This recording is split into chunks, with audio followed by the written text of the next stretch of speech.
하나님 말씀 같이 보겠습니다. 이 시간 지나간 말씀은 누가복음 5장 1절로 11절까지 말씀입니다. 누가복음 5장 1절로 11절까지 말씀 제가 봉독해 올려드립니다. 무리가 몰려와서 하나님의 말씀을 들을새 예수는 게네사렛 호숫가에 서서 호숫가에 배 두 척이 있는 것을 보시니 어부들은 배에서 나와서 그물을 씻는지라. 예수께서 한 배에 오르시니 그 배는 시몬의 배라. 육지에서 조금 떼기를 청하시고 앉으사 배에서 무리를 가르치시더니 말씀을 마치시고 시몬에게 이르시되 깊은 데로 가서 그물을 내려 고기를 잡으라. 시몬이 대답하여 이르되 선생님, 우리들이 밤이 새도록 수고하였으되 잡은 것이 없지만은 말씀에 의지하여 내가 그물을 내리리이다 하고 그렇게 하니 고기를 잡은 것이 심히 많아 그물이 찢어지는지라. 이에 다른 배에 있는 동무들에게 손짓하여 와서 도와달라 하니 그들이 와서 두 배의 채움에 잠기게 되었더라. 시몬 베드로가 이를 보고 예수의 무릎 아래에 엎드려 이르되 주여 나를 떠나소서 나는 죄인으로소이다 하니 이는 자기 및 자기와 함께 있는 모든 사람이 고기 잡힌 것으로 말미암아 놀라고 세베대의 아들로서 시몬의 동업자인 야고보와 요한도 놀랐음이라. 예수께서 시몬에게 이르시되 무서워하지 말라. 이제후로는 내가 사람을 취하리라 하시니 그들이 배들을 육지에 대고 모든 것을 버려두고 예수를 따르니라. 아멘. 우리가 인생을 살아가면서 얼마나 많은 기적을 체험할 수가 있을까요? 그런 일들 속에서 또 많이 체험하지 못하기 때문에 역설적으로 그것이 기적이다 이렇게 우리는 얘기할 수가 있을 것 같습니다. 그런 일들 속에서 누구나 한 번쯤은 기적을 바라보고 싶고 체험하고 싶은 그런 인생 가운데 살아가고 싶은 것 또한 우리네 모습이라고 얘기할 수가 있을 거예요. 그런 모습에서 오늘 이 말씀, 우리가 잘 알고 있는 말씀이지만 주님의 은혜의 기적을 체험하려는 그 기적의 주인공이 되려면 예수님을 만나야 된다는 것을 이야기하고 있습니다. 그래서 신앙은 늘 많은 분들에게 말씀하지만 다른 사람이 증거하는 그 말씀으로 만족하는 것이 신앙이 아니에요. 누가 이렇게 체험했다, 누가 이런 일들을 경험했다, 누가 이런 기적의 일들을 그 일들 가운데의 삶으로 그것을 알았다, 기도했더니 응답을 받았다, 다른 사람의 어떤 말들이 나의 신앙을 대신할 수 없습니다. 그래서 신앙은 내가 주님을 먼저 만나야 되는 거예요. 아무리 내 옆에 있는 아내가, 내 남편이, 부모가, 자녀가 아무리 예수님을 만났다라고 하더라도 내가 그 주님을 체험하지 못하면 그 믿음의 자리에 서기가 쉽지 않습니다. 아니, 믿음의 자리에 설 수가 없어요. 내가 주님을 만날 때에 그때부터 믿음은 시작되는 것입니다. 그래서 믿음은 어떤 것입니까? 주님을 영접하는 것이 믿음의 시작임을 얘기하고 있어요. 그러니 다른 사람은 영접해서 그 일들 가운데 기쁨을 누리더라도 그 예수님을 내가 믿음으로 영접하지 않는다라면 그 신앙은 믿음의 자리 가운데서 결코 설 수가 없는 것입니다. 그러면 우리가 예수님을 뜨겁게 만나고 경험해야 되는데 그런 일들 가운데에 우리가 경험을 하게 되면 그러면 어떻게 됩니까? 그러면 그렇게 말씀을 읽으라고 하지 않아도 말씀을 가까이 하게 되는 거예요. 그렇게 전도하라고 말씀을 안 드려도 전도하려는 심령이 마음 가운데 불붙듯이 솟아나는 것입니다. 그렇게 기도하는 것이 어렵게 느껴졌던 그 기도의 자리가 소망 가운데에 그렇게 새겨져서 하나님 앞에 나아오기를 즐겨하게 되는 거예요. 오늘 이 자리에 계신 여러분들이 바로 그와 같은 자임을 믿음 가운데에 확증하게 하시고 그 하나님 앞에 감사할 수 있기를 주님으로 축원합니다. 왜냐하면 그 믿음도 하나님이 은혜로 선물로 주신 것이기 때문이라는 거예요. 오늘 말씀의 배경을 바라보게 되면 게네사렛 호숫가라고 하는데 게네사렛 호숫가는 심히 우리가 말할 때에 흔히 말해서 갈릴리 바다라고 또는 디베레아의 바다라고 그렇게 일컬어지는 곳을 같은 지명을 놓고 각자의 약간 세모꼴로 그렇게 되어지는 모습에서 그 지역의 특성에 따라서 같은 장소를 갔다가도 디베라라고 얘기하기도 하고 또 게네사렛이라고 표현하기도 하고 갈릴리라고도 표현을 하는 거예요. 그래서 제가 백두산에 그렇게 가는 일들의 일정 가운데 갔을 때에 중국을 통해서 가니까 중국에서는 백두산을 말하지 않습니다. 장백산이라고 얘기하는 거예요. 그래서 백두산을 가려고 하는데 자꾸 말씀하시는 장백산을 이렇게 가야 된다라고 얘기를 하는데 우리 지금 백두산 보러 가는데 왜 자꾸 장백산이라고 얘기하지? 근데 북한에서는 우리나라는 백두산이라고 이렇게 읽혀지는 산이 중국과 연결되어지는 그 직경 가운데 있을 때 그들은 그 산을 장백산이라고 부른다는 거예요. 그런 의미의 차이가 있는 것입니다. 그러면 이 갈릴리 바다라고 하는 이 지역이 어떤 지역입니까? 예수님의 주 활동 지역이었어요. 오히려 예루살렘이나 많은 사람들이 있는 곳에 복음을 증거하기보다는 이 갈릴리 바다를 중심으로 해서 그 주변 가운데에 여러 곳을 돌아다니면서 주님은 복음의 말씀, 생명의 말씀을 증거했던 지역이 바로 이 게네사렛 호수 또 갈릴리 바다라고 일컬어지는 이 장소를 이야기하고 있는 것입니다. 이런 게네사렛 호수는 산이 이렇게 둘러싸여 있는 곳에서 돌풍이 일어나기는 하지만 얕은 곳은 20m, 깊은 곳은 200m가 넘는 그러니까 수심의 차이도 굉장히 큰 거예요. 그러다 보니까 다양한 어종의 물고기가 지금도 그 갈릴리 호수를 지나가면서 보니까 여전히 많은 배들이 그렇게 물고기를 잡아서 그렇게 생계수단으로 사용하는 그런 모습을 바라볼 수가 있는 것입니다. 그 가운데에 그 수많은 어부 가운데에 오늘 말씀의 주인공, 기적의 주인공이라고 할 수 있는 베드로도 그 중에 한 사람으로 그의 말을 쭉 본문을 바라보게 되면 밤이 맞도록 쉽게 말하면 초저녁부터 어둠이 깔리기 시작하는 그 순간부터 낮이 올 때까지 그 아침이 올 때까지 계속해서 그물을 내렸지만 물고기를 하나도 잡지 못한 그런 일들 가운데에 이제 다음 날을 또 준비하는 모습으로 그물을 지금 거두고 씻고 있는 그런 모습을 얘기하고 있는 것입니다. 이런 말씀들을 잘 알고 있는 일들 속에서 오늘도 우리 김사님 얘기하는 것처럼 그건 곧 실패자의 모습이라고 일컬어질 수가 있는 거예요. 아주 잘 설명한 것 같아요.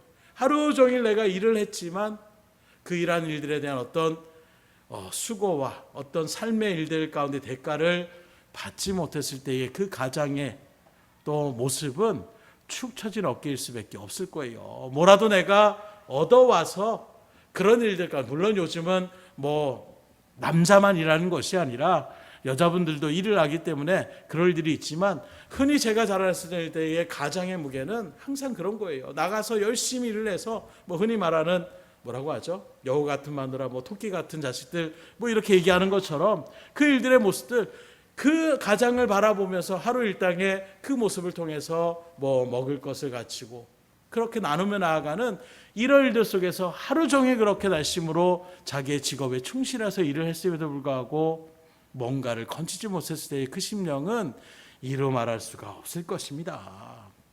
그런 베드로의 배에 주님께서 오셔가지고 이제 1절에 보니까 예수님 말씀을 듣고자 하는 많은 사람들 앞에서 베드로의 배에 오르셔서 말씀을 증거하셨다라고 얘기하고 있는 거예요. 근데 그렇게 말씀을 쭉 어떤 말씀을 증거하는지 모르겠지만 말씀을 쭉 선포하신 후에 이제 어찌 보면 헛수고하는 일들 가운데서 또는 내일을 준비하고 또 이런저런 마음이 있을 거예요. 마음도 지금 분통스럽기도 하고 허무하기도 하고 이럴 일들 가운데 갑자기 한 사람이 와가지고 배에 툭 오른다라고 생각해 보세요. 뱃사람들에 대한 요즘 뭐 이런 일들 하기도 조심스럽지만 흔히 제가 어렸을 때 뱃사람들 하면 거친 그 바다 가운데 항해하기 때문에 그 어떤 사람들보다도 성정이 불같은 그런 표현을 할 때에 뱃사람이라는 표현을 참 많이 하는 것입니다. 그런 일들 속에서 갑자기 자기 배에 툭하니 사람이 올라와가지고 배를 좀 띄워주십시오. 네, 사람들에게 말을 전하겠습니다. 어떻게 구체적으로 말씀하실지 모르겠지만 그 일들 가운데 있을 때 어떤 마음이겠어요? 내가 막 기분이 좋을 때는 괜찮아요. 아 그래요? 뭐 해드릴까요? 이렇게 나갈 수 있는데 지금 나도 막 힘들고 지치고 피곤하고 짜증나는 그 순간 가운데서 내가 원하지도 않고 내가 뭔가를 그 일들 가운데 생각지도 않은 일들을 이뤄나갔을 때에 그때의 그 마음은 분통을 터뜨릴 수도 있는 것입니다. 누군데 지금 배에 함부로 오르냐고 승질을 벌일 수도 있는 거예요. 그런데 베드로의 마음이 거기까지는 가지 못했는지 어쨌든 그렇게 예수님 말씀을 쭉 전하는데 듣고도 쉽지 않은 말씀일지도 모르겠어요. 그렇게 쭉 말씀을 전했던 그 주님이 갑자기 뜬금없이 뭐라고 합니까? 실패의 자리 가운데 있는 그 베드로, 험악한 자리 가운데 있는 그 베드로에게 깊은 곳에 가서 그물을 내리라 명령하고 있는 것입니다. 이 말씀도 누누이 말씀을 증거하면서 얘기했지만 왜 밤이 맞도록 그물을 내렸겠어요? 아침에 하면 되죠. 그 말은 왜 그렇습니까? 어부 출신인 베드로의 입장에서 또 갈릴리의 일들 가운데에 참뼈 굵은 베드로의 입장에서는 날이 환할 때에는 물고기가 그물을 던지자마자 도망가는 것입니다. 헛수고인 거예요. 그래서 컴컴한 밤에 그렇게 그물을 내려서 날이 새기까지, 날이 새면 이제는 오늘은 여기서 끝이구나 하는 마음으로 지금 그물을 거둘 수밖에 없는 것입니다. 또 깊은 곳에 던져봐야 그곳에 그물이 내려가지도 못하고 그 일들 속에서 물고기가 다 도망갈 수밖에 없는 거예요.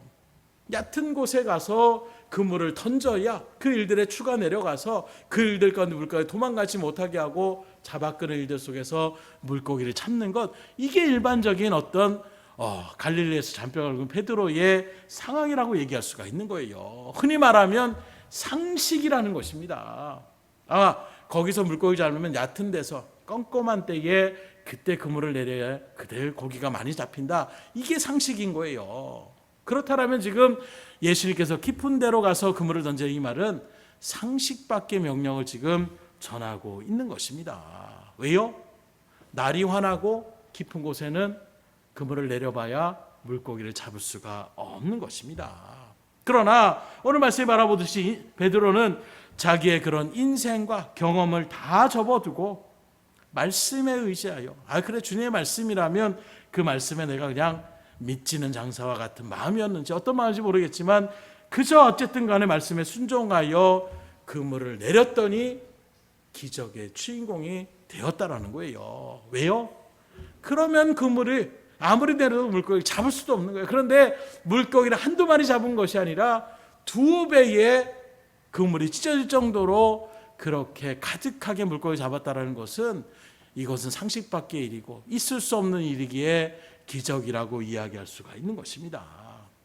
오늘 이 말씀을 잘 우리가 상고할 때에 여러분들도 기적의 주인공이 될 수 있기를 주님으로 축원합니다. 베드로만 열심히 일해요?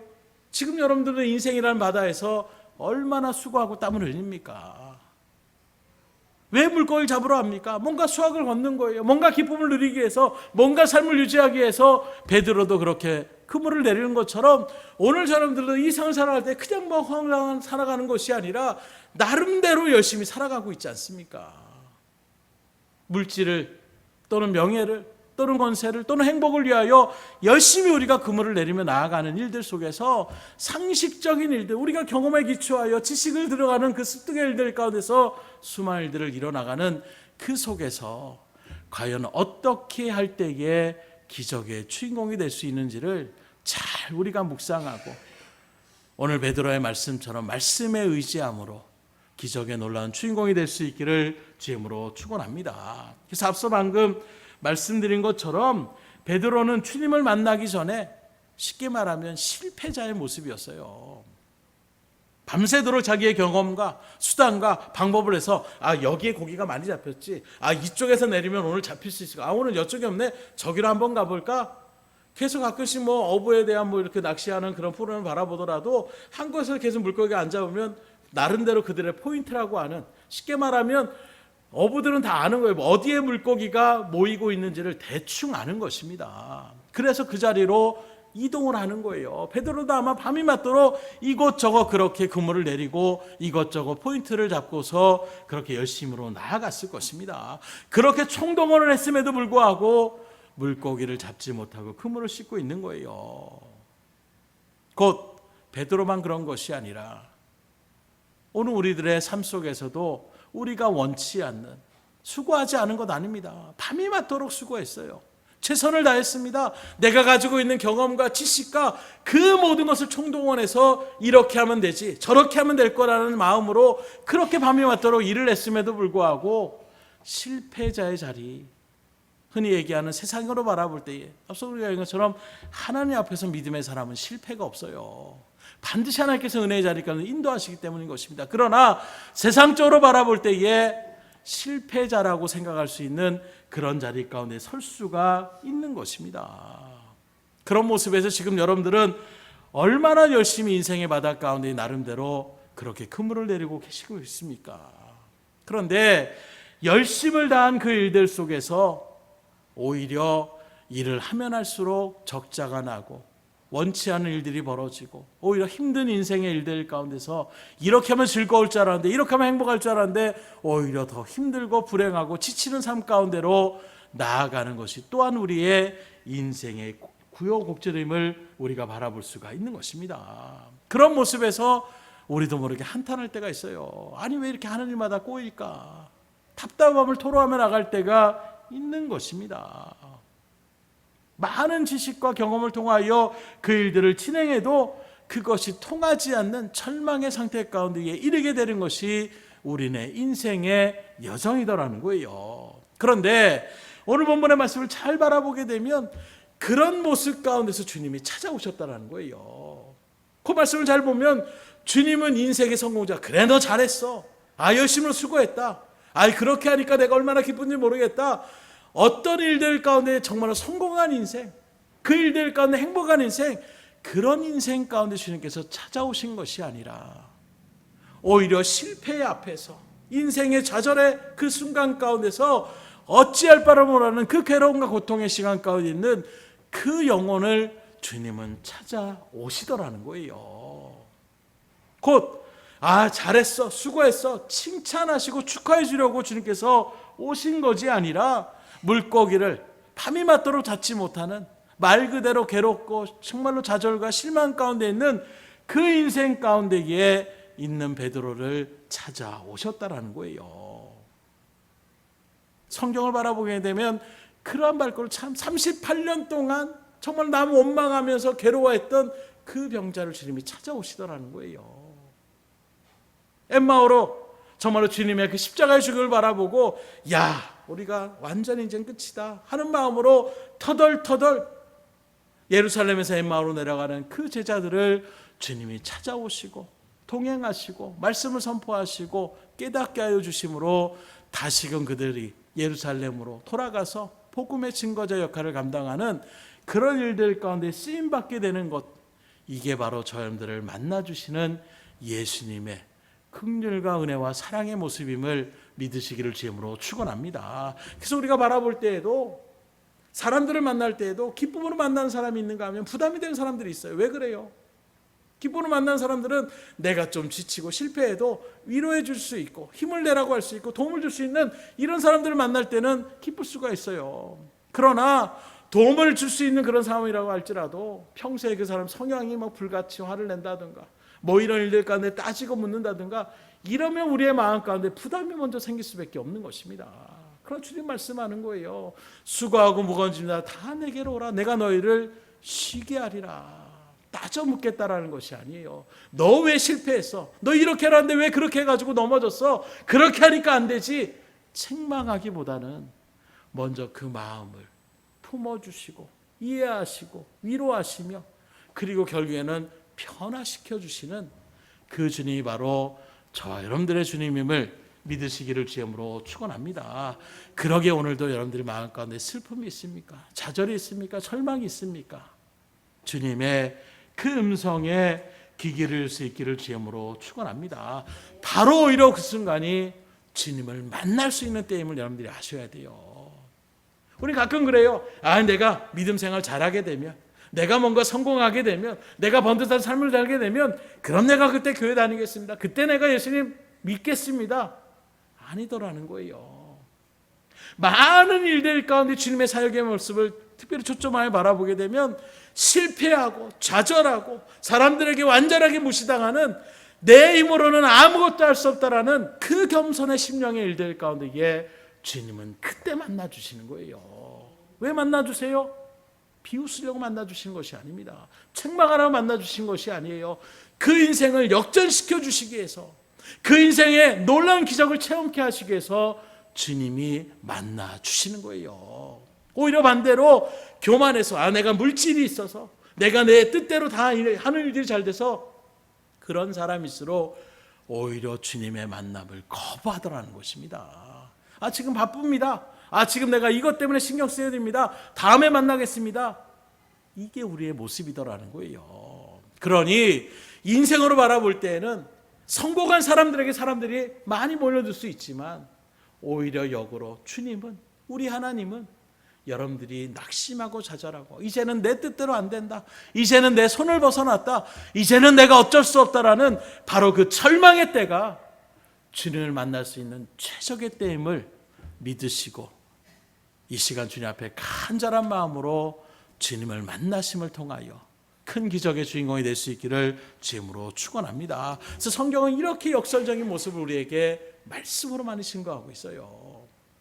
그러면 이런 일들 가운데에 기적의 역사를 체험하는 것이 또 그냥 되는 것이 아닙니다. 영적인 원리가 몇 가지가 있는데 첫째는 바로 무엇이냐?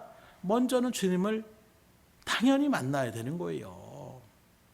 주님을 만나지 않고 기적의 주인공이 될 수가 없습니다. 그래서 항상 우리의 신앙의 중심은 주님을 만나냐 못 만나냐가 너무나도 중요한 거예요. 오늘 이 시간도 여러분들이 주님을 만나야 되는 거예요. 그래서 사실 바라보면 여러분들은 이미 주님을 만나고 계신 것입니다. 어떻게 해요? 말씀을 통해서 지금 여러분들이 그 자리 가운데 서 계시잖아요. 말씀이 육신이 되어 오신 분이 바로 예수님이시기 때문에 오늘 여러분들이 말씀의 자리 가운데 오는 것 그 자체가 바로 주님을 만나는 것입니다. 지금도 얼마나 많은 사람들이 복음을 전해도 그 복음을 받아들이지 않습니까? 그건 곧 주님의 만남을 거부하는 거예요. 그런 일들 속에서 저도 여러분들은 말씀의 자리에 오셨다는 것, 그건 바로 주님을 만나는 자리 가운데에 여러분들이 서셨다는 것입니다. 여기서부터 기적은 이제 출발할 수가 있는 거예요. 먼저는 주님의 말씀 앞에 서야 우리가 주의 일들 가운데에 기적을 체험할 수 있기 때문인 것입니다. 그래서 오늘 말씀에서 잘 바라보게 되면 베드로만 덩그러니 남아 있었던 것이 아니에요. 많은 어부들이 동일하게 그 자리 가운데 있었습니다. 수많은 어부들이 있었다는 거예요. 특별한 말씀에는 2척의 배가 있었다라고 이야기하고 있습니다. 곧 이것은 뭘 얘기합니까? 나만 실패하는 것이 아니라 수많은 불경기를 맞은 수많은 실패자의 모습들이 우리 가운데 있었다라는 거예요. 그러나 중요한 것은 무엇을 말합니까? 그날 많은 어부들이 있었지만 예수님을 만난 그 베드로가 기적을 체험할 수가 있었다라는 거예요. 누구나 주님 앞에 나올 수 있지만 누구나 주님의 기적을 체험할 수가 없음을 또 우리가 알 수 있어야 돼요. 곧 지금도 누구나 주의 말씀을 들을 수 있지만 누구나 그 말씀을 마음에 새기고 그 말씀대로 순종하는 데까지 나아가는 사람은 많지 않다라는 거예요. 반대로 얘기하면 여러분들은 지금 이미 말씀 앞에 나왔습니다. 그리고 그 말씀에 의지해 나가는 순종의 발걸음까지 나아가면 얼마든지 여러분들도 이 시대 가운데 기적의 주인공이 될 수 있다는 것을 우리에게 증거하고 있는 거예요. 그럼 어떤 사람이 주님을 만날 수 있습니까? 인간적으로도 부지런해야 됩니다.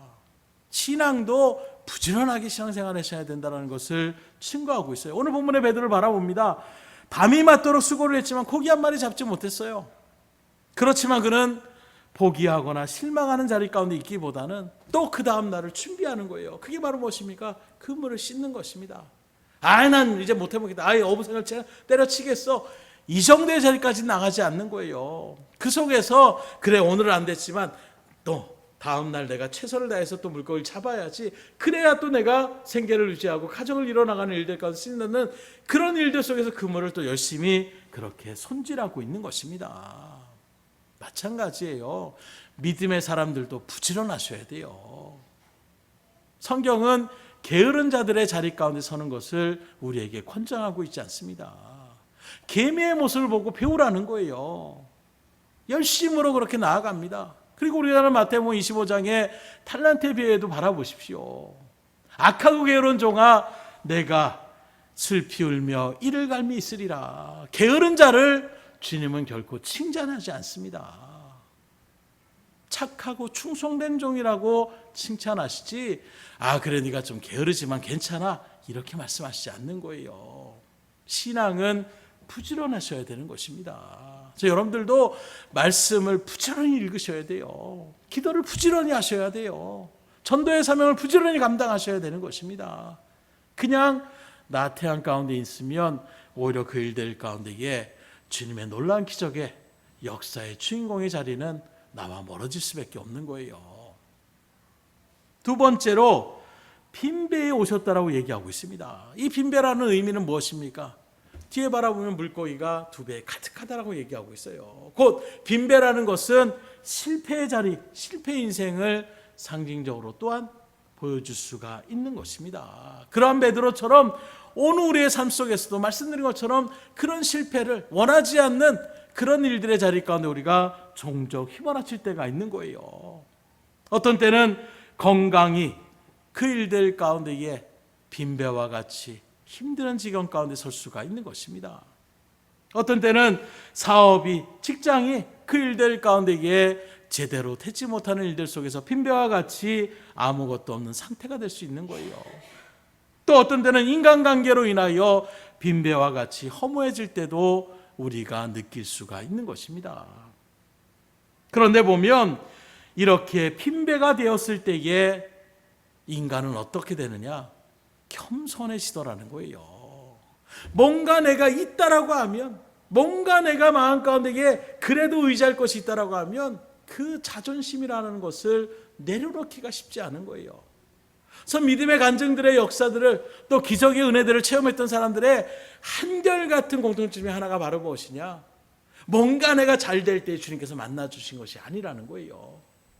사업이 잘 되고 번창되고 물질이 많이 생기고 사람들 관계가 좋고 이럴 때는 복음을 들어도 아유 쓸데없는 소리 하지 말라라고 했던 사람들이 주님을 만나서 기적을 체험하는 역사의 주인공이 되지 않을까. 언제가 있느냐? 그 모든 것을 다 내려놓는 그 순간이 되니까, 더 이상 어디도 기댈 데가 없는 그런 자세가 되니까 그때서야 나는 할 수 없다라는 그 자괴감 속에서 한없이 낮아질 수밖에 없는 거예요.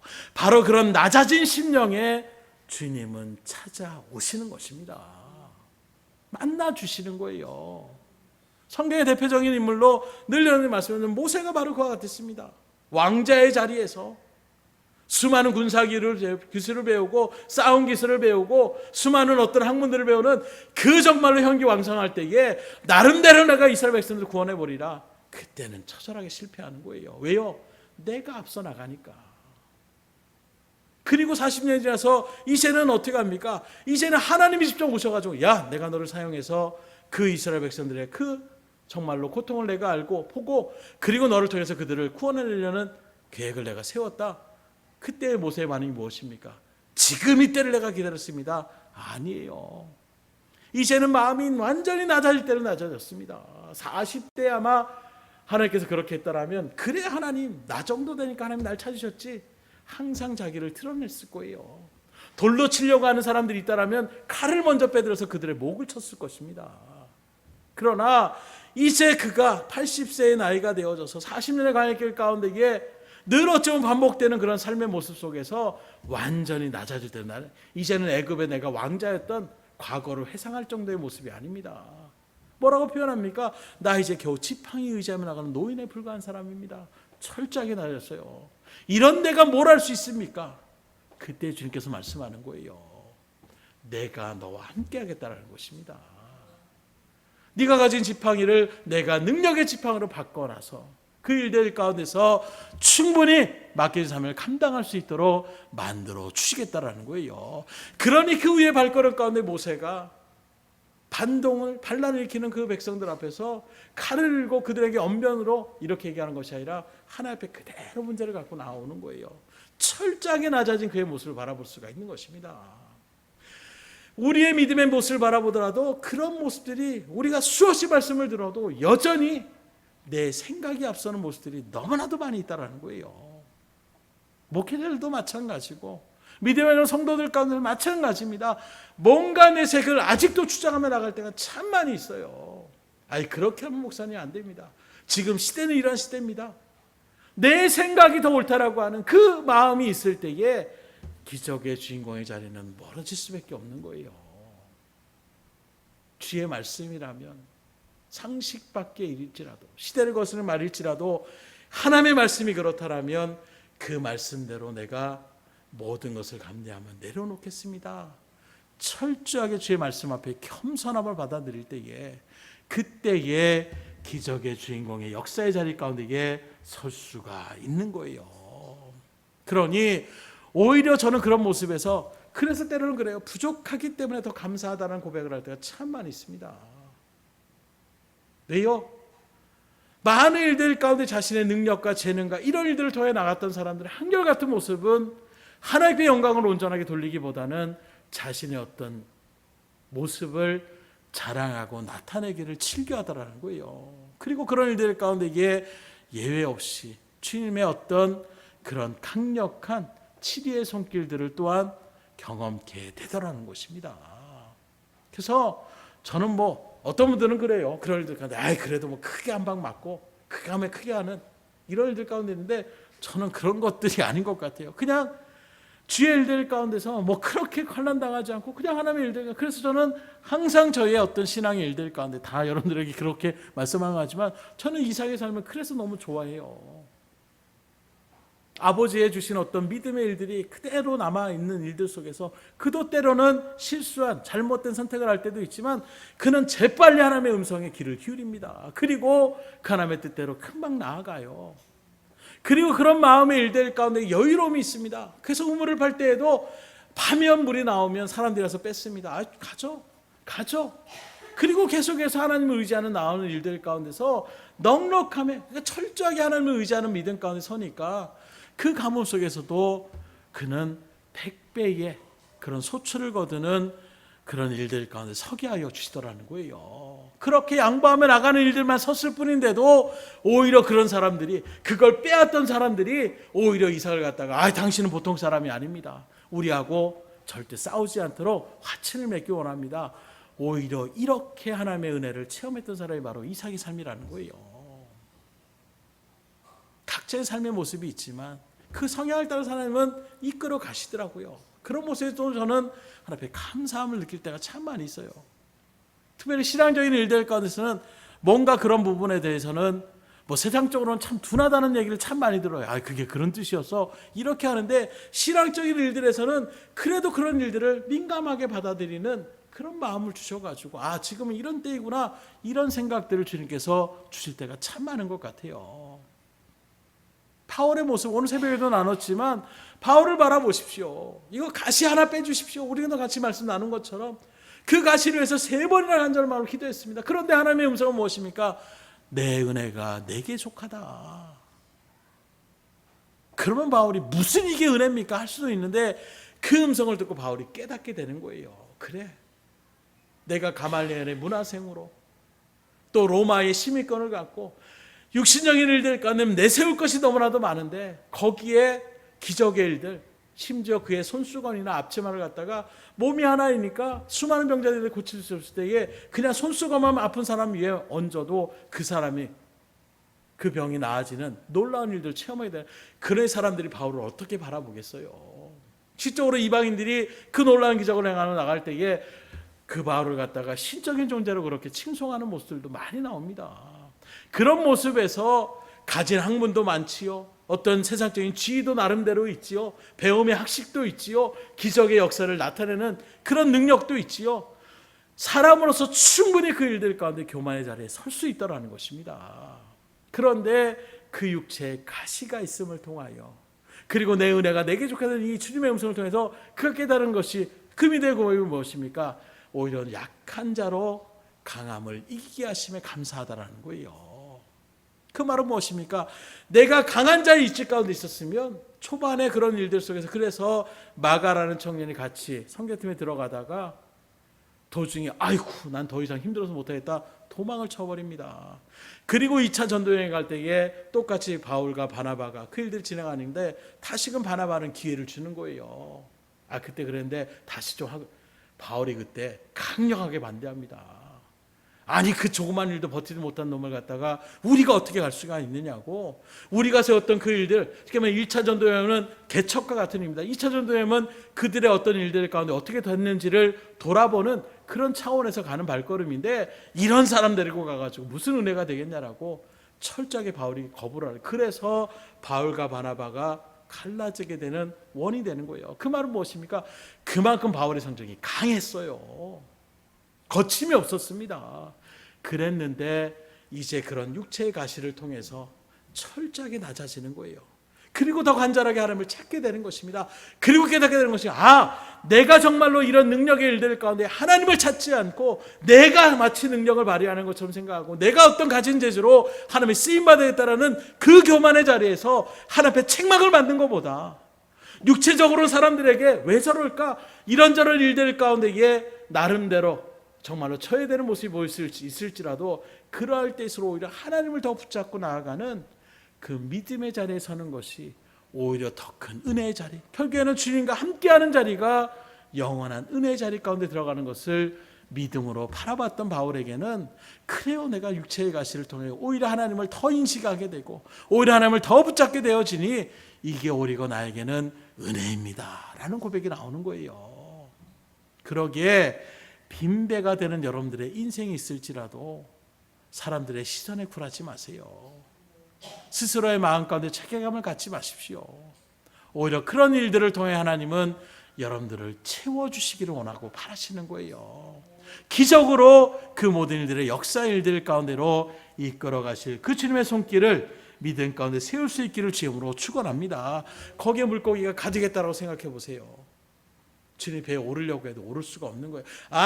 지금 그 상품들이 있는데 어디 배를 오르냐라고 소리를 버럭 지르겠죠. 빈 배이니까 주님이 올라가셨을 때에 저지가 없지 않았을까. 오늘 여러분들도 마음을 내려놓을 수 있기를 주님으로 축원합니다. 그래서 심령을 가난하게 하셔야 돼요. 그때 천국이 저희 것이라 말씀하고 있어요. 마음을 청결하게 하는 자가 뭐라고 합니까? 하나님을 본다라고 얘기하고 있습니다. 여러분들의 마음에 아직도 육신의 행복이 자리 잡고 있습니까? 물질이 자리 잡고 있습니까? 사람이 자리 잡고 있습니까? 하나님을 바라볼 수가 없는 거예요. 그 마음을 먼저 피워낼 때에, 완전하게 내려놓을 때에, 내 생각을 내려놓을 때에 그때 하나님을 온전하게 바라볼 수 있는 거예요. 그리고 그 하나님을 바라보는 그 일들 가운데 기적의 주인공으로 나아갈 수가 있는 것입니다. 자, 바라보십시오.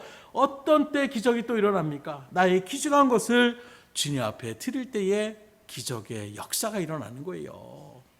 빈 배일지라도 지금 베드로에게 이 배는 어떤 것입니까? 재산 풍록 1호예요. 그것이 나의 생계의 수단이고 그것 때문에 내가 지금까지 모든 삶을 유지하며 나갈 수 있는 가장 중요한 것이라고 얘기할 수 있는 거예요. 지금도 뱃사람들 갈 때 저희 노예에서도 그렇게 배로 하시는 분들이 배를 갖고 있는 장로님들이 있는데 그 배를 갖다가 아무리 작은 배라고 하더라도 작은 배도 그냥 쉽게 말하면 모터 하나 달리고 뭐 그렇게 크지 않는 그 정도의 배도 뭐 몇 천만 원이 넘더라고요. 깜짝 놀랐어요. 이거 몇백이면 되겠지. 그 정도가 아니더라고요. 그 배를 띄우는데 그냥 대충 띄우지 않습니다. 그런 말을 또 하실 때 물론 반농담이죠. 목사님 제가 이 배 함부로 띄우는 사람이 아니에요. 목사님 장로님들이 제가 정말로 좋아하고 하니까 그러니까 제가 배를 띄워서 이렇게 가는 거지 누가 태워달라고 함부로 태워주시지 않습니다.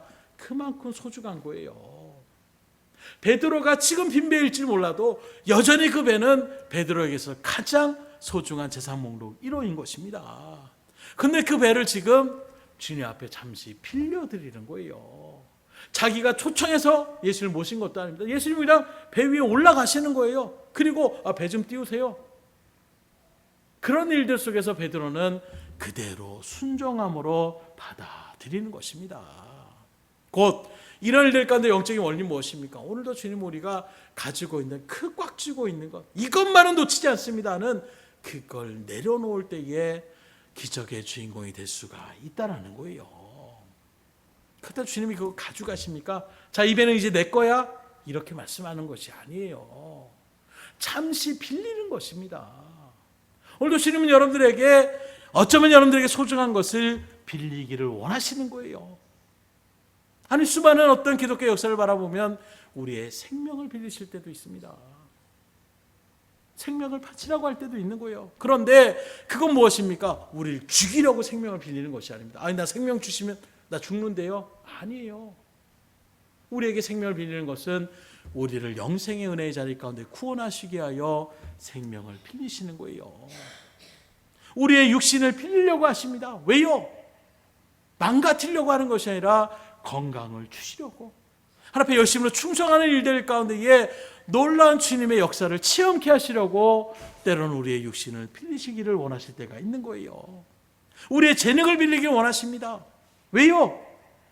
그의 일들 가운데서 우리의 것을 뺏으려고 하는 것이 아니라 30배, 60배, 100배의 결실을 맺혀주시게 하여 우리의 것을 잠시 빌려달라고 말씀하시는 거예요. 그런 주님의 은혜 가운데에, 그 주님의 말씀 가운데에 내가 좀 그건 빌렸으면 좋겠다, 내가 잠시 그걸 사용했으면 좋겠다 했을 때에 그것을 온전하게 우리가 헌신함으로 주님 앞에 드릴 때에 그때의 큰 능력의 역사, 큰 기적의 역사, 큰 축복의 역사를 체험할 수 있음을 믿으시기를 주님으로 축원합니다. 그래서 주님은 뺏으시는 분이 아니에요. 그런데 우리의 입장에서는 당장 뺏기는 것처럼 느낄 때가 있습니다.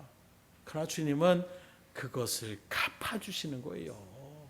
다시 채워주십니다. 그래서 그걸 잘 아는 욥의 모습도 바라보십시오. 한순간에 하나님이 다 뺏어가신 것처럼 보였어요. 그럼에도 불구하고 그 욥이 신앙을 잡고 하나님을 의지하며 나갔을 때 혈기가 어떻게 합니까? 하나님이 갑절로 채워주셨다라고 말씀하고 있습니다. 그런데 우리는 앞에 것은 싹 지우려고 해요. 그리고 뭐만 생각합니까? 갑절만 채워주세요. 고난과 우리가 감당해야 될 사명은 내려놓고 하나님 복만 주세요. 세상에도 그렇게 하면 어떻게 합니까? 도둑놈 십보라고 얘기하잖아요. 이 시대에 도둑놈 십보를 가진 성도들이 얼마나 많이 있습니까? 여러분들은 결코 그러한 자리에 서지 않기를 주님으로 축원합니다.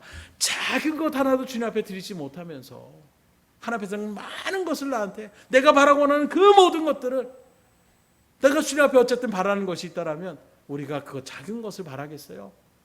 내가 유지할 수 없고 내가 할 수 없는 그걸 바라는, 말 그대로 엄청난 것을 하나님 앞에 바라고 원하면서도 그 행복을 추구하며 나가지만 행복을 누리는 사람이 얼마나 있겠습니까? 그 행복을 하나님 앞에서 우리가 행복한 삶을 살기 원합니다. 축복의 삶을 원합니다.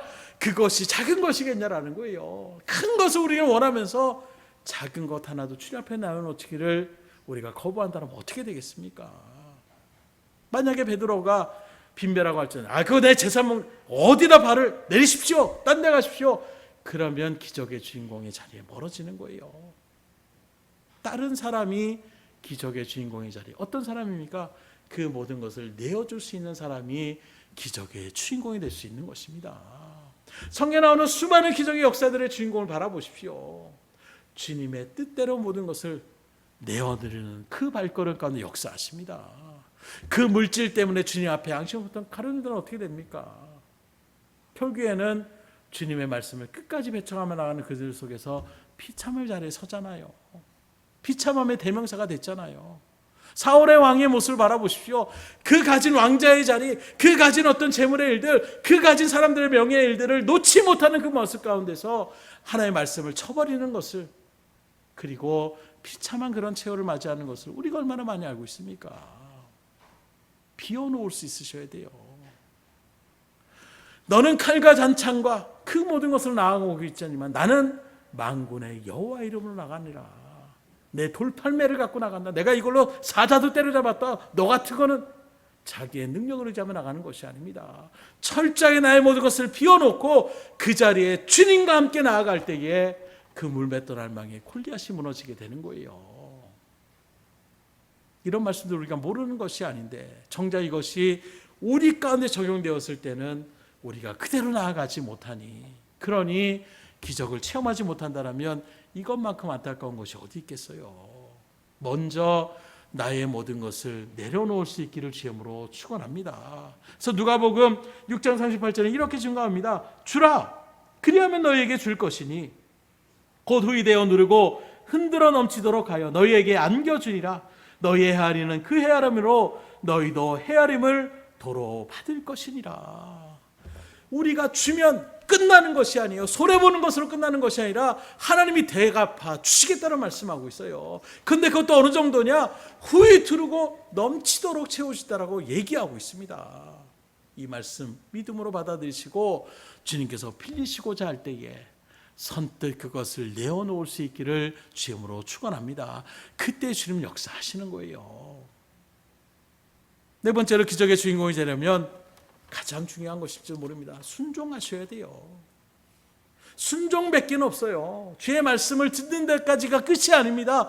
말씀을 들었으면 순종하는 데까지 나아가셔야 돼요. 오늘 말씀에 주님의 말씀에 순종할 수 있었던 것은 먼저 무엇이 있었습니까? 말씀을 들었을 때에 역사하는 거예요.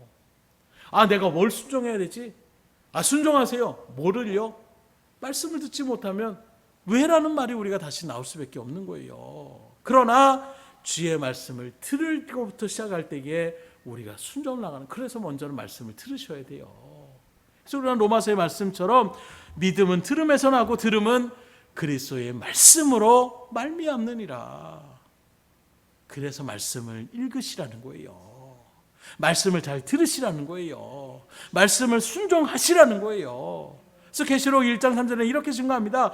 이 예언의 말씀을 읽는 자와 듣는 자와 그 가운데 기록한 것을 지키는 자는 복이 있나니 때가 가까움이라. 말씀을 읽고 듣고 지키는 자에게 뭐가 있다고요? 복이 있다고 말씀하고 있어요. 그러니 말씀을 읽으셔야 돼요. 말씀을 들으셔야 돼요. 그리고 말씀을 지키셔야 됩니다. 또 어떤 사람이 복 있는 사람을 얘기합니까? 우리가 아는 시편 1편에 나오는 것처럼 복 있는 사람은 오직 여호와의 율법을 취하로 묵상하는 자로다. 말씀을 묵상할 수 아셔야 돼요. 묵상이 무엇입니까? 말씀을 깨닫고 적용하기 위하여 기도하는 마음으로 다시금 생각을 되새김질하는 것, 이게 바로 묵상입니다. 그래서 여러분들이 말씀을 들은 것으로 끝나는 것이 아니라 그 말씀을 내 삶 가운데 그럼 이 말씀을 어떻게 적용했지?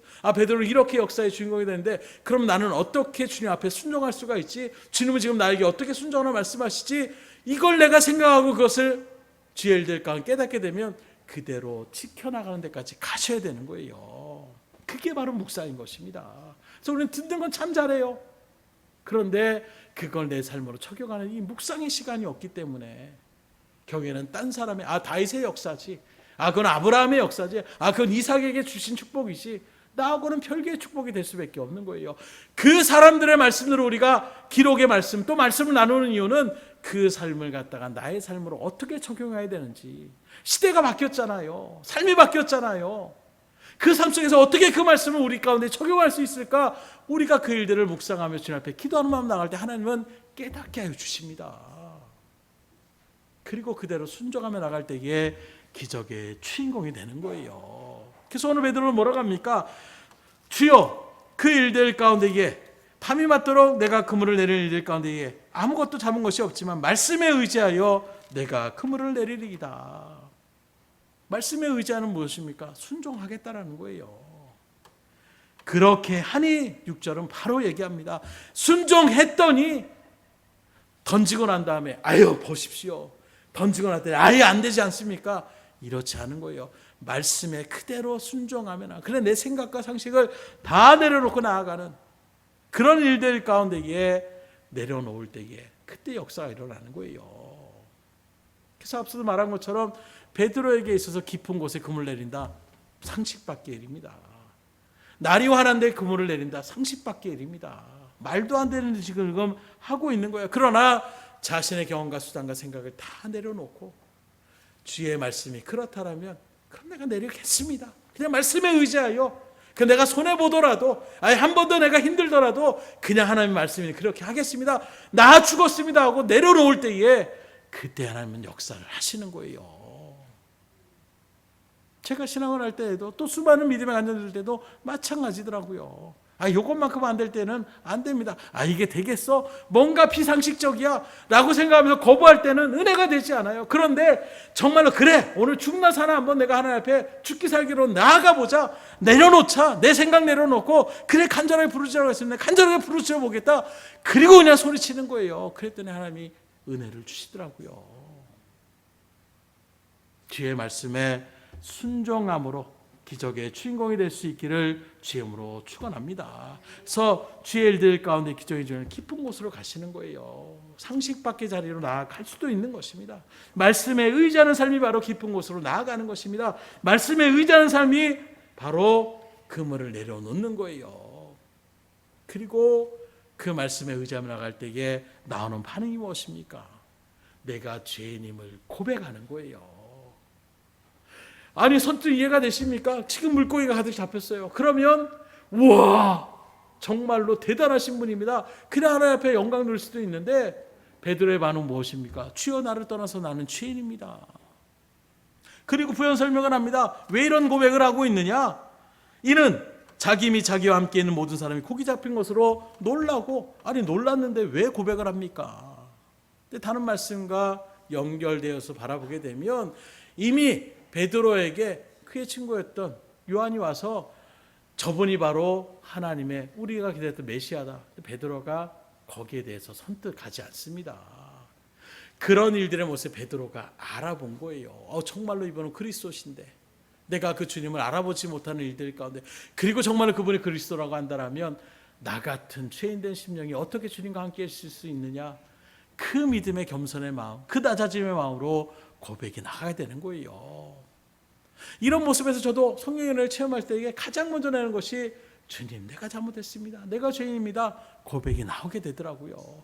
항상 주님의 역사는 회개의 역사부터 시작하시는 거예요. 나의 상식 일들, 또 그물을 던지면서도 아유, 목수주제, 네가 내가 누군지 알고 있는데, 그래 말이 그러니까 내가 나아가긴 하지만 여러 가지 마음이 그 가운데 있었지 않겠습니까? 그러니 그 일들의 놀라운 일들을 바라보면서 주님 앞에 믿음으로 그물을 내려놓는 것이 아닙니다.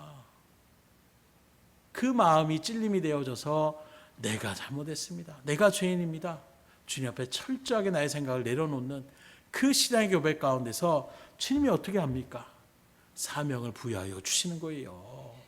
그리고 이런 사명의 일들 가운데서 그 결단의 모습이 11절에 나옵니다. 그들이 베드로를 육지에 대고 모든 것을 버려두고 예수를 따르니라. 말씀 앞에 그대로 순종하는 사람들의 특징이 바로 이겁니다. 주님이 사명을 줬을 때에 모든 것을 내려놓는 거예요. 그리고 주님의 뜻 가운데에 바로 결단하여 나아가는 그 믿음의 일들 속에서 예수님의 수제자의 자리 가운데에, 주님의 놀라운 기적의 일들 가운데 항상 그 자리에 있었던 이 베드로의 놀라운 삶을, 수많은 기적들, 지금 이 기적으로 끝난 것이 아니에요. 주님과 동행하는 삶을 통하여 얼마나 더 많은 놀라운 기적들을 베드로가 계속해서 체험하며 나가고 있습니까? 여러분들도 하나의 기적으로 끝나고 만족하는 자리가 아니에요. 주의 말씀에 순종하고 맡겨진 사명의 자리 가운데 온전하게 나아갈 때에 계속해서 여러분들은 기적의 놀라운 은혜를 체험하는 기적의 주인공이 되실 수 있을 것입니다. 오늘 이 시간 그 믿음을 주님 앞에 간절함으로 기도하시되, 하나님, 겸손함으로 주님 나아갑니다.